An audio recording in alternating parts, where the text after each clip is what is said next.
قرآن مجید کی سورۃ البقرہ میں اللہ کریم نے فرمایا وَأَتِمُّ الْحَجَّ وَالْعُمْرَةَ لِلَّهِ، فرمایا اللہ کے لیے حج اور عمرہ پورا کرو، اللہ کی رضا کے لیے حج اور عمرہ یہ کام کرو، پر کرو اللہ کی رضا کے لیے، اللہ کی رضا کے لیے حج اور عمرہ کرو۔ میرے نبی کریم صلی اللہ علیہ وسلم سے ایک صحابی نے پوچھا یا رسول اللہ صلی اللہ علیہ وسلم سب سے افضل عمل کون سا ہے؟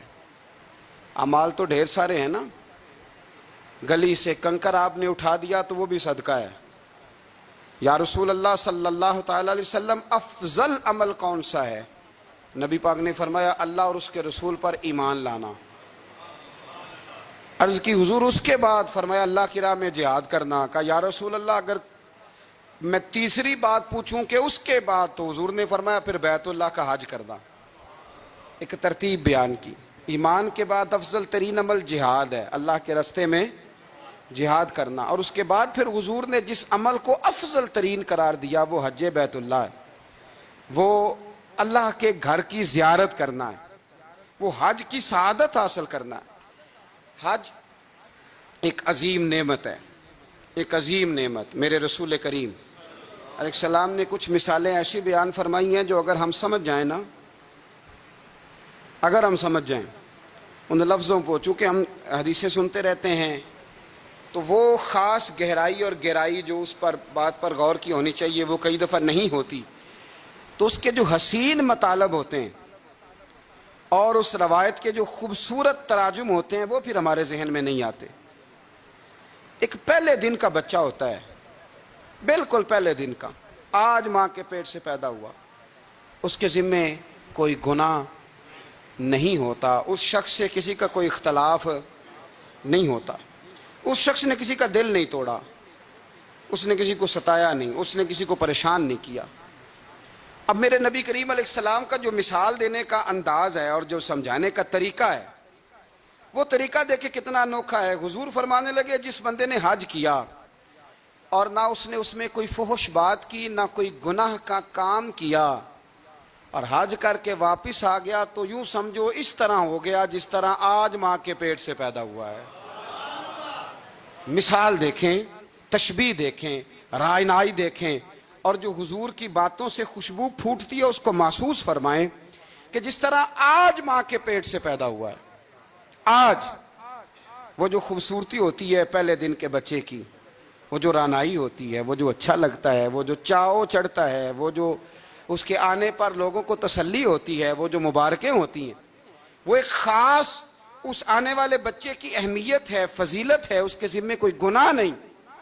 فرمایا جو حج مبرور کر کے آئے، گناہ سے پاک حج کر کے آیا، یوں سمجھے کہ آج ماں کے پیٹ سے پیدا ہوا، اللہ نے اسے اتنا نواز دیا ہے، اتنا۔ ہاں اس کے ذمے اب جو حقوق العباد ہیں وہ اس نے ادا کرنے، اس کے لیے وہ کوشش کرے، اس کے لیے وہ جد و جہد کرے، لیکن وہ سمجھ لے کہ اب مجھے کوئی اعزاز ملا ہے۔ بزرگ کہتے ہیں کہ یوں سمجھو تمہیں ایک نئی زندگی مل گئی جب تم حج کر کے آئے ہو، ایک نئی زندگی، تمہارے گناہ معاف کر دیے گئے، اب تم نے ایک نئی ترتیب کے ساتھ اعمال کو شروع کرنا۔ اب تم سمجھو کہ اللہ تبارک و تعالیٰ نے تمہیں بڑا نواز دیا ہے، تم پر اللہ نے بڑا فضل اور احسان فرمایا، اور بڑا خاص کرم نوازی رب کریم نے تمہارے اوپر فرمائی ہے۔ اس ترتیب کو سمجھیں، اس کو ذہن میں لائیں، اور پھر دیکھیں کتنا اعزاز والا کام ہے۔ صحابہ کا کیا مزاج تھا؟ حضرت زازان رضی اللہ تعالیٰ عنہ فرماتے ہیں کہ حضرت عبداللہ ابن عباس کا جب آخری وقت آیا تو انہوں نے اپنے اولاد کو، قبیلے کو، بچوں کو بلایا۔ ہمارے ہاں جب آخری وقت آتا ہے تو کچھ وصیتیں کی جاتی ہیں کہ وہ والا مکان فلاں کا ہے، وہ والی جائیداد فلاں کی ہے، یہ اس کو دے دینا، یہ رکھ لینا، یہ میرا قرضہ۔ یہ بھی اچھی بات ہے، چلو حقداروں کا حق ان تک پہنچ جائے۔ لیکن حضرت عبداللہ ابن عباس نے اپنے آخری وقت اپنے بچوں کو بلایا اور بلا کر کے فرمانے لگے بیٹا میرے پاس بیٹھو، میں تمہیں اپنے نبی کریم علیہ السلام کی ایک حدیث نہ سناؤں؟ اللہ کرے ہمیں بھی حضور کی حدیثیں سناتے سناتے ہی موت نصیب ہو، آمین تو کہہ دیں یار۔ اللہ تعالیٰ اسی رستے میں نا موت عطا کرے۔ میں اپنی حیاتی تو قربان تھی وہاں محمد محمد پکیندے گزر گئی، محمد محمد پکیندے گزر گئی، احد نال احمد صدیندے گزر گئی۔ نبی کریم صلی اللہ علیہ وسلم کے غلام کیا کہتے ہیں؟ حضرت عبداللہ ابن عباس حضور کے چچا زاد بھی ہیں، اپنی اولاد سے فرمانے لگے تمہیں حضور کا ایک فرمان سنانا چاہتا ہوں۔ انہوں نے کہا جناب سنائیے، بتائیے۔ تو کہنے لگے کہ نبی کریم علیہ السلام کو میں نے ارشاد فرماتے ہوئے سنا کہ جو شخص مکہ مکرمہ سے پیدل حج کے لیے نکلا، کہاں سے جی؟ لفظوں پہ غور کرنا، یہ نہیں فرمایا گھر سے پیدل چلے، کہاں سے؟ یہ تو ایک اہل مکہ کے لیے فضیلت ہو گئی، اور پھر دوسری بات یہ کہ جو لوگ یہاں سے حج کرنے جاتے ہیں جا کے ٹھہرتے کہاں پہ ہیں؟ مکہ میں ٹھہرنا ہے نا سب سے پہلے۔